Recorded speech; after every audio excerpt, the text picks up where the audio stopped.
Muy buenas. Hoy vamos a analizar algo alucinante, cómo una única palabra puede cambiar por completo la forma en la que nos enfrentamos a los retos. Es una idea que tiene el poder de convertir un fracaso en una oportunidad, y lo mejor de todo es que está respaldada por la ciencia. Vamos a verlo.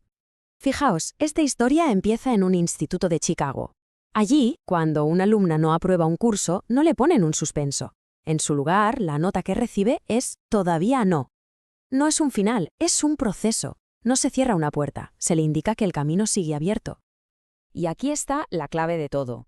¿Cómo es posible que una palabra tan corta, todavía, tenga un efecto tan potente? ¿Qué es lo que cambia en nuestra cabeza, en nuestra motivación, cuando pasamos de pensar no puedo a pensar todavía no puedo?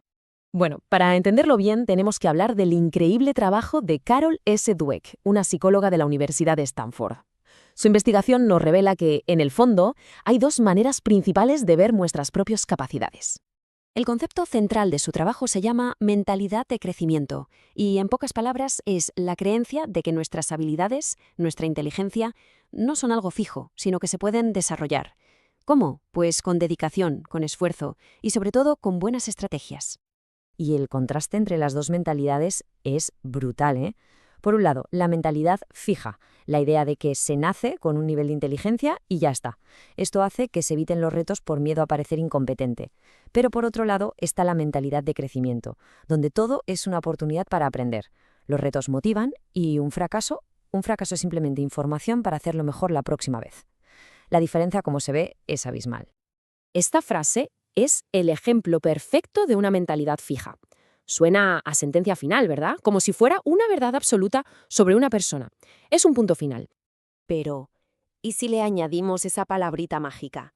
No se me dan bien las matemáticas. ¿Todavía? De repente, todo cambia. Ya no es una sentencia, ahora es el comienzo de un camino. Abre una puerta a la posibilidad, al esfuerzo, al futuro. Y ojo, que esto no es solo una idea bonita o una frase motivacional. No. Hay ciencia de verdad detrás de todo esto. Vamos a ver qué pasa dentro del cerebro cuando se tiene una mentalidad u otra. En un estudio súper interesante, unos científicos monitorizaron la actividad cerebral de un grupo de estudiantes justo en el momento en que cometían un error. Querían ver, literalmente, cómo reaccionaba el cerebro al equivocarse.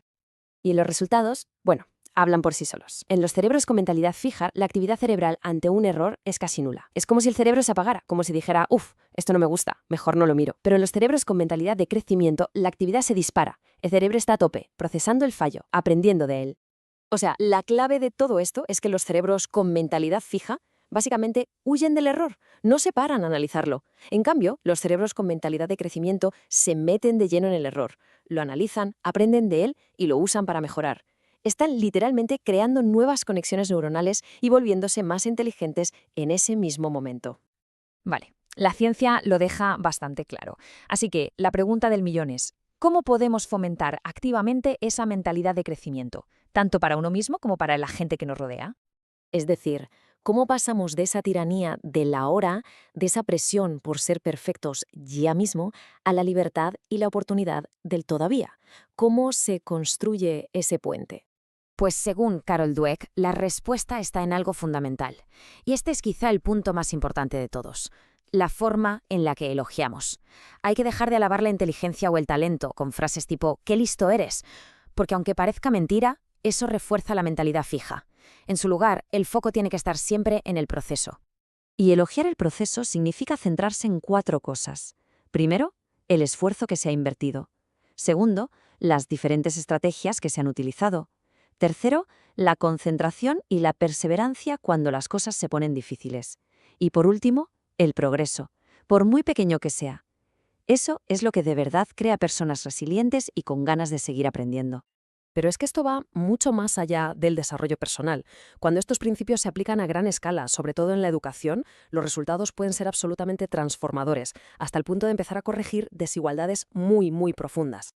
En los colegios donde los profesores crean esta cultura del todavía, los resultados son espectaculares, y sobre todo en comunidades que por lo que sea parten con más dificultades. Veamos algunos ejemplos que son, de verdad, para quedarse boquiabierto. A ver, pensemos en esto. En solo un año, una clase de niños pequeños en Harlem, Nueva York, terminó sacando notas que los situaban en el percentil 95 a nivel nacional. O sea que obtuvieron mejores resultados que el 95% de los niños del país. Es un salto brutal.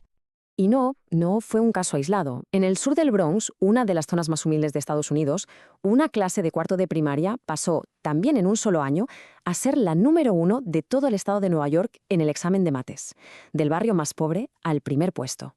Alucinante. Y quizá el ejemplo más potente de todos es el de unos estudiantes de una reserva nativa americana. Pasaron de estar los últimos de su distrito a ser los primeros, superando incluso a los alumnos de los barrios más ricos y privilegiados de la zona. ¿Y cuál fue el secreto? Pues redefinir el significado de esfuerzo y dificultad. Ya no era una señal de que no vales, sino la prueba de que el cerebro estaba trabajando y creando nuevas conexiones. Y con todo esto, la propia Carol Dweck llega a una conclusión muy potente.